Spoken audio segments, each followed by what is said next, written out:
Hi, I'm Dr. Jeffrey Friedman. I'm the medical director of the Bariatric program here at the University of Florida in Gainesville. Today we're going to be talking about bariatric surgery, the disease that is obesity, and what your options are, and how to start the program here at the University of Florida. A little about my background. I was born in Mississippi and trained at Columbia University in my general surgery program. I've been in the state of Florida practicing now for over 10 years, first in Pensacola in private practice, and now at the University of Gainesville for over 2 years. I'm fellowship trained in minimally invasive and bariatric surgery, and I have an interest and passion for bariatric surgery. This is what I do here. This is the main hat that I wear, and we think that we have a very good program for you to be a part of. I also have a partner who has recently joined us a year ago, who's also fellowship trained. His name is Dr. Alex Isengart. He joined us from California, where he completed his fellowship in minimally invasive surgery and bariatric surgery as well. Today, again, we're talking about obesity, the disease that is obesity, and what your options are with that. So what is obesity? Obesity is defined as a lifelong, progressive, costly, genetically related disease of excess fat storage. What this means to you as a patient is that as you get older, this disease progresses. People tend to become more and more obese as they get older. And a lot of the reasons why are out of your control. It is genetically related. Certainly you cannot control that. It is related to your environment and the things around you, and it is related to our behaviors. We know that there are certain things that you can do to fight obesity: diet, exercise, medications, and surgery, and we will talk about all those options for you. So to qualify for surgery, your body mass index needs to be 35 and higher, with certain comorbidities related to the disease that is obesity, such as diabetes, high blood pressure, heart disease, sleep apnea, and reflux, to name a few. If your body mass index is 40 or higher, you're considered morbidly obese and you qualify for surgery. To calculate your body mass index, it is your weight in kilograms divided by your height in meters squared. Now that's a difficult thing to calculate, and the easiest thing to do is to Google a body mass index calculator where you can enter your height in feet and inches and your weight in pounds, and it will calculate your body mass index for you. If your body mass index is 35 or higher with certain comorbidities related to the disease that is obesity, you qualify for surgery. A normal body mass index is between 18 and 25. Once you get above 25, you're considered in the overweight category. Once your body mass index rises above 30, you're considered obese. And again, when your body mass index gets to be 35 and higher, you qualify for surgical intervention. As your weight increases, the risk of developing certain comorbidities or other diseases go up as well. Diseases that can be costly and life-threatening. Diabetes, high blood pressure, high cholesterol, heart disease, sleep apnea, asthma, reflux, polycystic ovarian syndrome, menstrual irregularities, infertility, arthritis, back pain, degenerative joint disease, urinary stress incontinence, and depression are just a few of these diseases that are associated with obesity and can be treated by losing the weight to some degree. Obesity is an inflammatory disease, and as such, it affects every system in your body from head to toe. And we will talk about this later on. Over the last 30 years, obesity has become a worldwide epidemic. In fact, in 2015, more than 2 billion adults in the world were considered overweight, and more than 700 million people in the world were considered obese. In the United States, obesity numbers have skyrocketed across all ages, genders, and socioeconomic backgrounds. In fact, a third of our adult population in the United States is now considered obese with a body mass index over 30. This is costing our country billions and billions of dollars in healthcare-related expenses and is decreasing our life expectancy significantly. This calculates out to approximately 72 million adults in the United States. And even more disturbing is that 17% of our children are now considered obese. So, obesity in very simplistic terms is defined by energy. Calories are a measurement of energy. To gain weight in very simplistic terms, you have to consume more energy than you expend. We eat and drink our calories. And to gain weight, you have to eat and drink more calories than you burn by your daily activities and exercise. These are very simplistic terms, and at the beginning of this presentation, I explained to you that obesity was a lot more complicated than that. It is a multifactorial disease that is also related by genetics, environment, metabolic and endocrine issues, and that it is lifelong and progressive. We know that obesity is genetically related by experimenting on 2 genetically identical mice, and one of which we can modify one single gene. That mouse would then become obese, while its otherwise genetically identical twin would remain normal weight. We know that obesity is related to the environment just by looking at the difference in what we eat and drink these days. We consume a lot more and a lot more sugar than we used to. As you can see here, the size of our meals has gone up. We live in the super size me generation, and we drink a lot of sugar.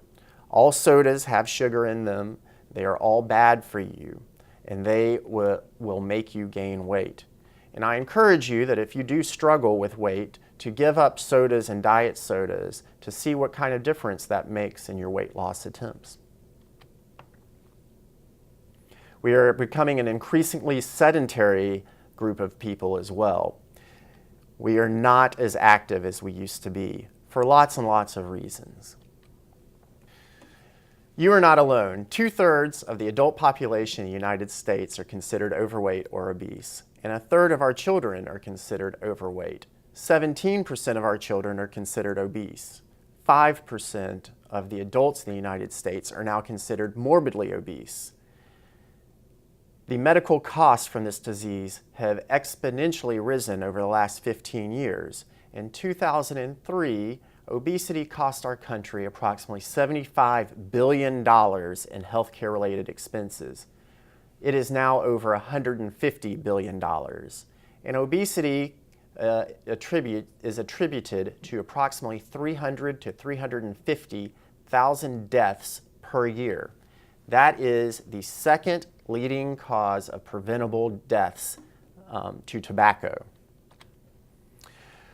The Center for Disease Control started tracking the statistics by state of the adult population with body mass indices over 30 in the mid-80s. And you can get on to the CDC's website, it is cdc.gov, and track these maps year by year. You can see in 1985 that not many states were reporting. And of those states, most were in the less than 10% range, meaning less than 10% of their adult population had a body mass index of 30 or higher. Fast forward to 1997, and you see all states are reporting their statistics to the CDC. And you're seeing a pocket of states in the south central United States, including my home state of Mississippi, that boast a adult population with a body mass index over 30, over 20%. And approximately half of the states with a incidence between 15 and 20%. Fast forward to 2000, and approximately half the states in the United States are reporting an incidence greater than 20%. By 2009, again, you're seeing a pocket in the south central United States with a incidence of obesity greater than now 30%. Colorado was the one remaining state with an incidence under 20%. And by 2011, my home state of Mississippi was approaching 35%, while Colorado, again, was the lone state under 20%. The latest statistics that have just come out show that Colorado's population now has an obesity rate over 20%, and that there are several states in the south central U.S. with an incidence over 35%. This is costing our country billions and billions of dollars in healthcare-related expenses, approximately $150 billion to be exact. And when an individual becomes obese, they can expect their healthcare-related expenses to be approximately $1,500 more a month than that of average-weighted people. In terms of indirect cost, meaning time off from work and disability, we are talking about $4 billion per year and more than 40 million workdays lost a year in the United States alone. You can see by this chart, that as you gain weight, your health-related costs go up. And this isn't just affecting adults, this is affecting our kids. And we here at the University of Florida see a large number of children who are morbidly obese and who are developing adult diseases because of the obesity. Over the last 15 to 20 years, you can see that the incidence of obesity among our kids has gone up regardless of race, gender, and it has now become the second most common cause of death from a modifiable risk factor, second only to tobacco. It is estimated that between 300 and 350,000 people a year die of obesity-related diseases. That is more than breast cancer and colon cancer combined. Tobacco is responsible for approximately 440,000 deaths per year. However, the health-related costs are half that of obesity. So obesity is a complicated disease that affects all aspects of your life, not just the comorbid diseases and the disability and the increased cost, but your quality of life and your increased risk of mortality. People who are morbidly obese die on an average 10 to 15 years before their counterparts who are normal weight. And as you can see by this chart, as your body mass index goes up, your risk of mortality goes up as well. On average, when you're morbidly obese, the reduction in life expectancy is approximately 22 years for African American males, 12 years for Caucasian males, 8 years for Caucasian females, and 4 years for African American females. This disease affects your quality of life by loss of self-esteem, depression, and discrimination across the board, whether it is at work or at home, in society, going to travel. It sets all kinds of barriers for our patients. So what are your options for treating this complicated, difficult disease? Well, there's diet and exercise, there's behavior modification, there's anti-obesity drugs, and then there's surgery. The facts are that diet and exercise fail as a tool for losing weight more than 95% of the time. less than 5% of people who use diet and exercise as a weight loss option succeed in the long run, meaning they lose the weight and maintain the weight loss for the long term. So as a result of all of this data, in 1991, the NIH convened a consensus conference of obesity surgery experts from across the world. As a result of this conference, several conclusions were made. This is where we have our body mass index guidelines to qualify for surgery, for example. Other conclusions were that surgical intervention is the only method proven to have a significant long-term impact on the disease that is obesity and should be explored when medical interventions such as diet and exercise have failed. So why not consider surgery? Well, diet and exercise work less than for 1 in 20 people who are morbidly obese.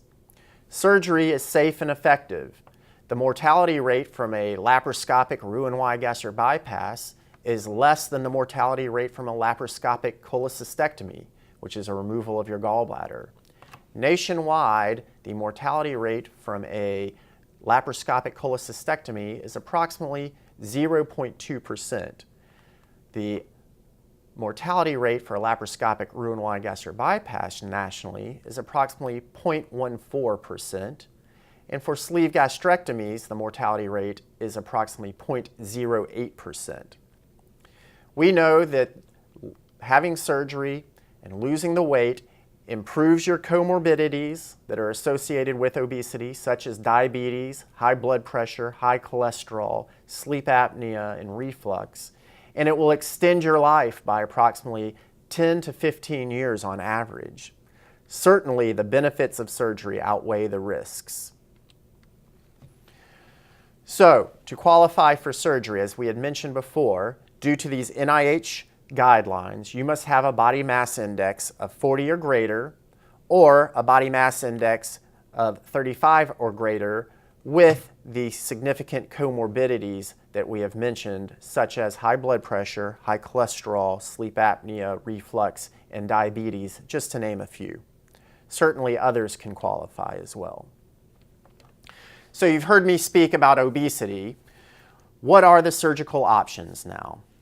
Well, historically, there have been 2 types of procedures. Something we call a restrictive procedure, which means you cannot eat as much. We alter the body's anatomy so that it restricts the amount of food you can eat. Or a malabsorptive procedure, in which we modify the anatomy so that you do not absorb as much of what you eat. Now, we also have combined procedures, which combine the restrictive and malabsorptive components. So here at the University of Florida, we offer the Roux-en-Y gastric bypass laparoscopically and the laparoscopic sleeve gastrectomy. We also do revisional surgery, and we also do surgery on pediatric patients. But these are topics for another time. The Roux-en-Y gastric bypass has been around for a long time. This is what I would call the gold standard in bariatric surgery. It was born out of old ulcer operations done in the first part of the 20th century. Side effects of these operations done for ulcer disease were weight loss and resolution or improvement of diabetes. And as a result, the surgery for obesity was born, and the Roux-en-Y gastric bypass was created. This is a very similar procedure to what was done for ulcer operations in the first part of the 20th century. We now do these laparoscopic with very good results. Here at the University of Florida, we do this operation through 5 small incisions. People typically stay in the hospital 1 night, sometimes a second night, if needed. On average, people lose approximately 70% of their excess weight. So if you're 100 pounds overweight, approximately 70 pounds on average. The mortality risk from this operation is very low. less than that of a laparoscopic gallbladder surgery. As such, this is safe and effective. What we do with this operation is divide the stomach into a small pouch that is the size of an egg and divide the small bowel. The distal end of the small bowel gets attached to a new little stomach. The old stomach sits off to the side. It still functions, making digestive juices. It just gets reconnected further down to your small bowel. As a result, you're not able to eat as much, and what you do eat, you do not absorb as much. The sleeve gastrectomy has been around for approximately a decade now. We also do this operation through 5 small incisions. People typically stay in the hospital overnight. The average excess weight loss is approximately 50 to 60%, meaning if you're 100 pounds overweight, on average people lose about 50 to 60 pounds. What we do with this operation is we divide the stomach and we remove 3/4 of it. It is gone forever. You are left with this banana-shaped stomach. This helps you eat less and feel full faster. Whether you do the sleeve or the bypass, the diet and the vitamin regimen after surgery are the same. You will meet our dietitian through this process and know this information backwards and forwards. But you will need to get 60 or more ounces of liquids every day, no sodas, no diet sodas, nothing with sugar in it, and you will need to consume approximately 60 or more grams of protein a day. Initially, you will do protein drinks, but as time goes on, you will be able to eat your protein, chicken, seafood, or beef, for example. The vitamin regimen are the same whether you do the sleeve or the bypass as well. The requirements for the vitamins are 2 multivitamin every day, 1,500 milligrams of calcium citrate every day, and some vitamin B12. And there are multiple routes you can take the vitamin B12. Some people prefer injections, some people prefer the nasal spray, some people prefer the sublingual tablet that will dissolve under your tongue. Whichever route you decide to take your vitamin B12 will depend on how frequent you need to take it. The lap band was a very popular procedure in the last decade. It has fallen out of favor and is now less than 5% of all bariatric procedures performed in the world. I leave this slide here just because we have several patients a month coming to see me who may be interested in the lap band or who have had a lap band and need some sort of revisional surgery. I stopped doing the lap band approximately 10 years ago because of the problems we were encountering. Approximately 20% of people who have lap bands end up needing some sort of an additional surgery, and we take out a large number of lap bands because of that. We do offer surgical options for people with lap bands, whether they want the lap band removed and converted to a sleeve or to a bypass. There are a number of misconceptions associated with bariatric surgery. And part of my job is to educate people regarding these misconceptions. So, the most common misconception I get confronted with is that surgery is dangerous and should only be undertaken as a last result. Well, I am here to tell you that this surgery is safe and it is effective and it is life-saving. Again, the mortality rate from a gastric bypass or a sleeve gastrectomy are less than that of having your gallbladder removed. The risk of surgery nationwide now is less than 0.2% in terms of mortality rates. Again, nationwide, if you have your surgery at an accredited center, such as the University of Florida, the mortality rate for the laparoscopic Roux-en-Y gastric bypass is 0.14%, and for a sleeve gastrectomy, 0.06%. The benefits of surgery certainly outweigh the risks. We see a lot of the comorbidities related to obesity go away after surgery, sometimes immediately. We see diabetes resolve up to 80% of the time in patients. We see high blood pressure go away up to 75% of the time in patients. We see sleep apnea go away up to 90% of the time in our patients. This is not just about losing the weight, though. This is life-saving. There have been several studies published that have looked at the long-term results of people who have weight loss surgery, and it shows that they live on average 10 to 15 years longer than people who are obese and did not lose the weight. So, obesity affects every organ system in your body, from head to toe.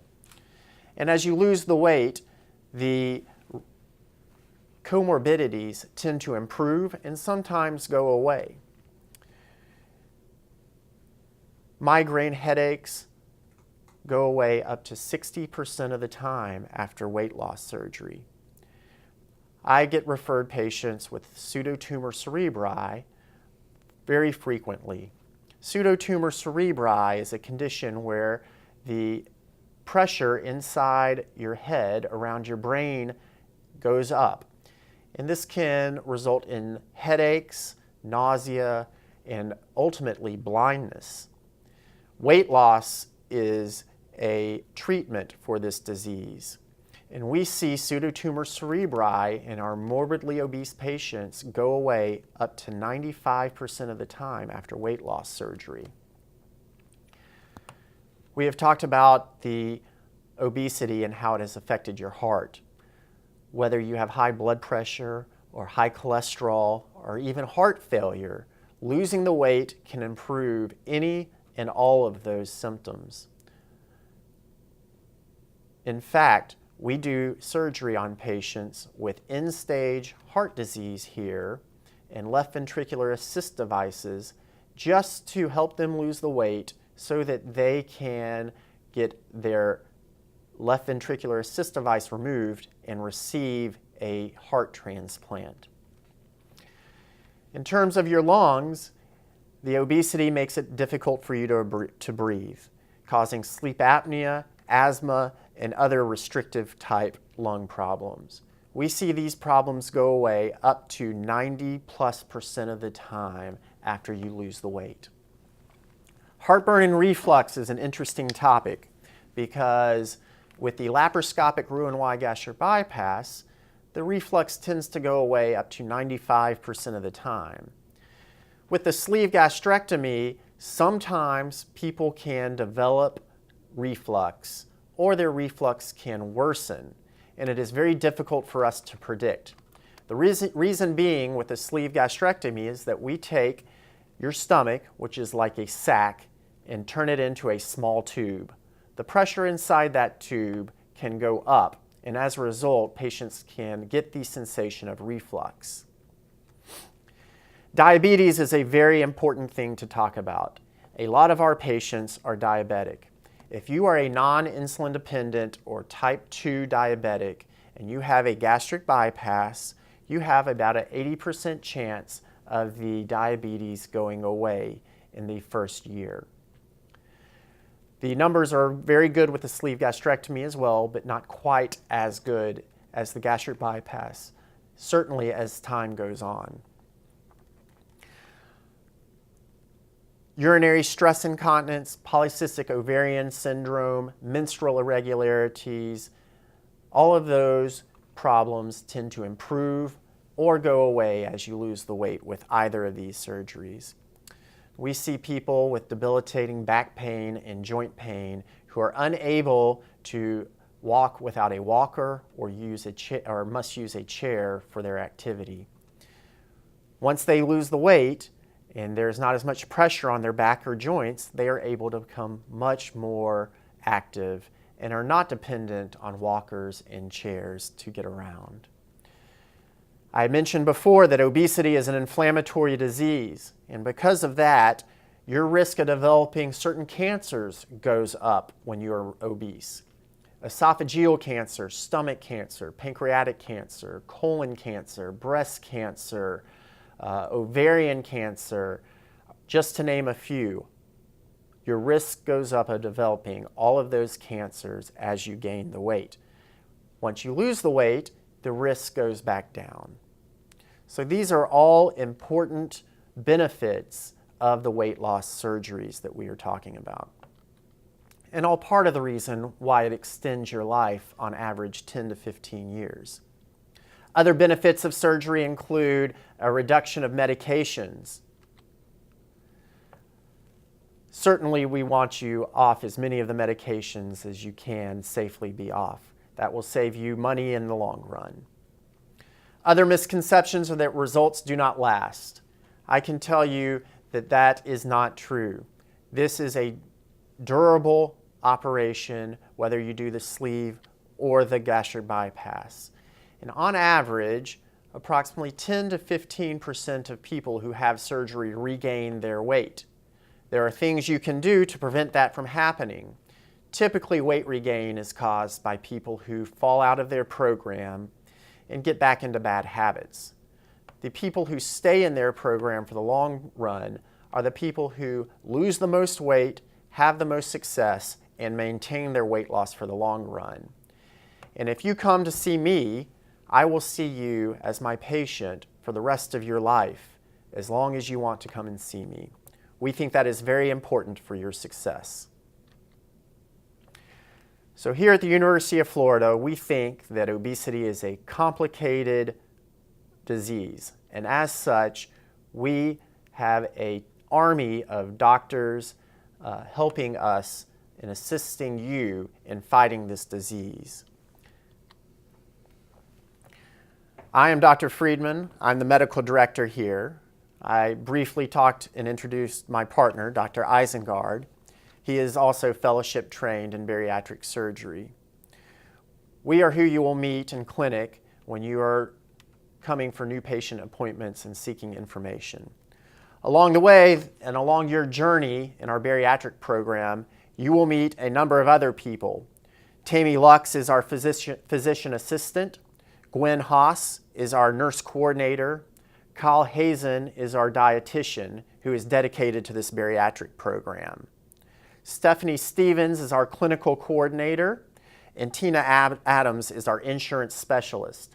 These are all critical people in our team and will assist you through this journey.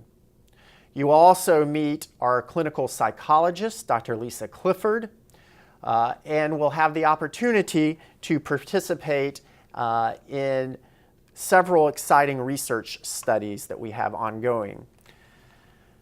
We will also refer you to our sleep specialists if you need to be evaluated for sleep apnea, to our endocrinologist if you need help managing your diabetes, and a number of other specialists, including cardiologists and pulmonologists, who may need to help you on your journey so that you have a safe result, which is what we all want.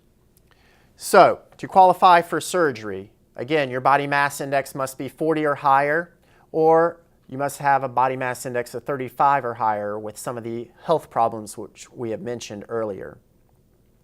We do not operate on smokers. If you smoke with bariatric surgery, you will develop severe problems. If you want to have surgery, please give up the nicotine.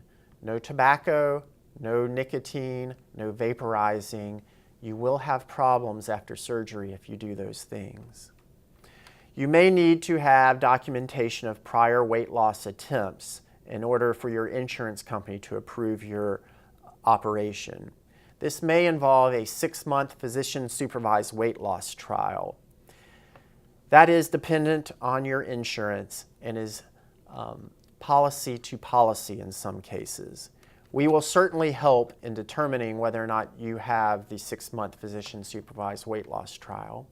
However, you can call the 1-800 customer service number on the back of your insurance card to get information regarding your bariatric benefits, whether you have them and whether you need documentation or a 6-month physician-supervised weight loss trial. The process will go as such. You will call, make an appointment to see either Dr. Isengard or myself. When you come and see us, we'll talk about what operation it is that you want, and we will start the journey. We will order a bunch of blood work, a sleep study, or a colonoscopy if needed. You will see our nutritionist to prepare for the diet and the vitamin regimen, and you will see our psychologist to help prepare for the changes and to give you the tools to succeed in the long run. Other testing may be warranted depending on different health problems in different patients. Once that's all complete, we can talk about surgery and scheduling your surgery. So as a part of the University of Florida, we are an academic center, and our goal is to be on the forefront and cutting edge of bariatric surgery. And as such, we have several opportunities for our patients to participate in these exciting research opportunities. Through the Cognitive Aging and Memory Center, we have a research project that is funded by the National Institute of Health that is looking at the way the obesity affects your memory and how losing the weight may improve that. So to qualify for this study, your body mass index would need to be 35 or higher. You would need to be willing to have 3 MRIs of your brain, once before surgery and twice after surgery, along with some memory testing and some blood work. For this, you will be reimbursed several $100s for participating. Other research projects that we have ongoing include, through our endocrinologist or associated with our endocrinologist, research projects looking at diabetes and fatty liver disease. Through our anesthesiologist, we are looking at better ways of providing anesthesia to our bariatric patients and reducing pain post-operatively. Our neurologists are conducting surveys looking at the long-term effects of the bypass on your gut bacteria and how that may contribute to neurologic symptoms, just to name a few of the exciting research projects that we have ongoing here. So, what procedure would be best for you? I get asked this question every day, and the answer is, I don't know. When you come and see me, we will talk. We will talk about both of the procedures if you like, and I will answer all of your questions. But ultimately, I believe this is your decision to make. I will support you 100% throughout your journey, but I will not make up your mind for you on which procedure you're going to have. To be successful, you need to be ready. And to be ready, you need to be committed. You need to be committed to the post-operative diet that our dietitian, Kyle, will instruct you on. You'll need to be committed to taking the vitamins that Kyle instructs you on. You need to be committed to some form of exercise, whether it be walking or jogging or exercise class or swimming or biking. I'm not asking for miracles, but as we mentioned, to lose weight, you need to expend more calories than you consume, and exercise is a large part of this program. And finally, you need to be committed to our follow-up. The follow-up will ensure that you have the best outcome that is possible. It will ensure that you lose the weight and maintain the weight loss and avoid any of the problems people may develop after surgery. So we believe here at the University of Florida that obesity is a complicated problem, and as such, it deserves a multidisciplinary team to treat it. We are an accredited center of excellence. We are approved for pediatric surgery up through adult surgery. We do revisional surgery as well. We do not turn people away. If you are interested, we will see you. We have very good results that are matched with the leading centers in the country. We also offer other services such as monthly support groups, and every other month we have live seminars. We are involved in cutting-edge research and are on the forefront of bariatric research in the world. Thank you for your time. We hope to see you soon.